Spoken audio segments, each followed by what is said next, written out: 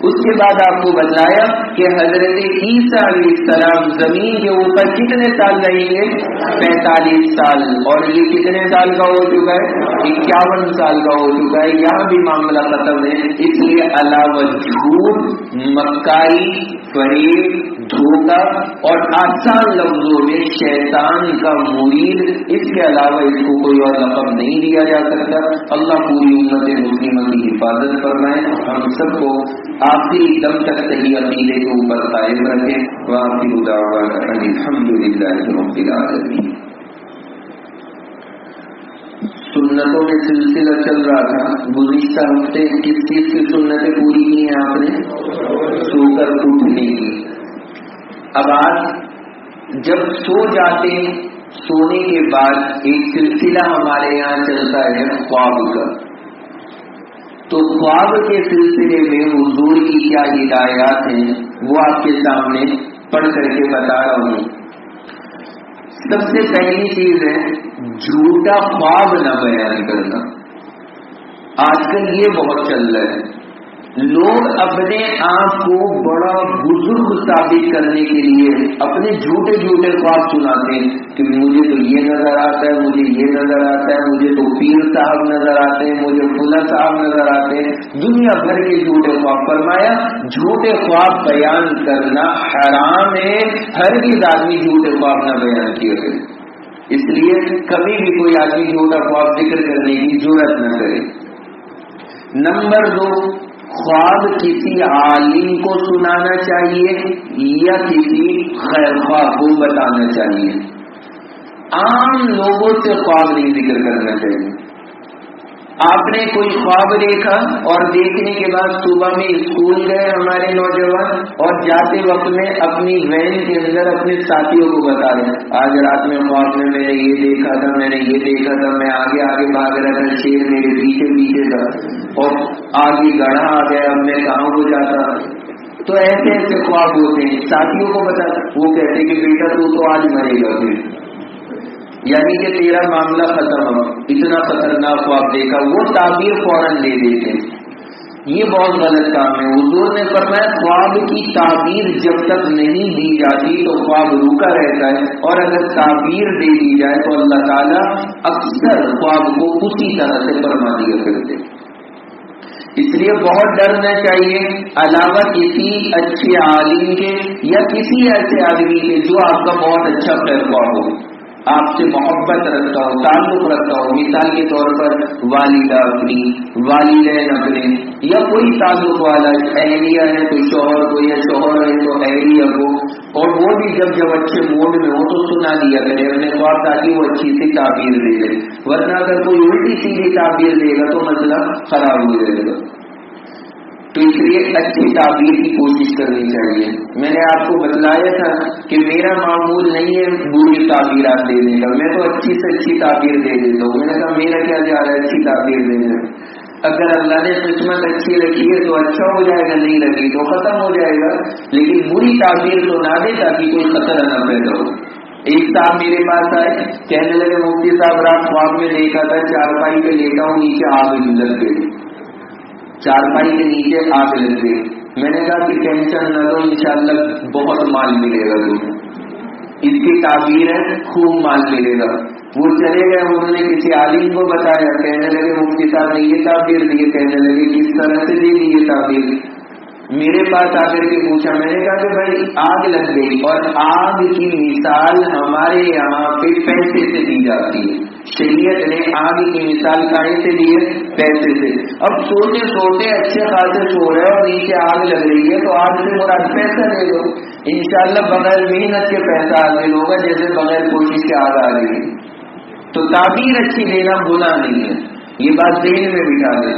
اچھی تعبیر دینا گناہ نہیں ہے. غلط تعبیر دینا اور وہ پھر اللہ نہ کرے غلط ہو تو پھر آدمی کے لیے عجیب پکڑ کا ذریعہ بن سکتا ہے. نمبر 3، تیسری چیز خاص طور سے یہ ذہن میں رکھنی چاہیے کہ اگر اچھا خواب نظر آ جائے تو اس پر اللہ کی تعریف بیان کریں، اگر اچھا خواب نظر آ جائے. اور نمبر 4،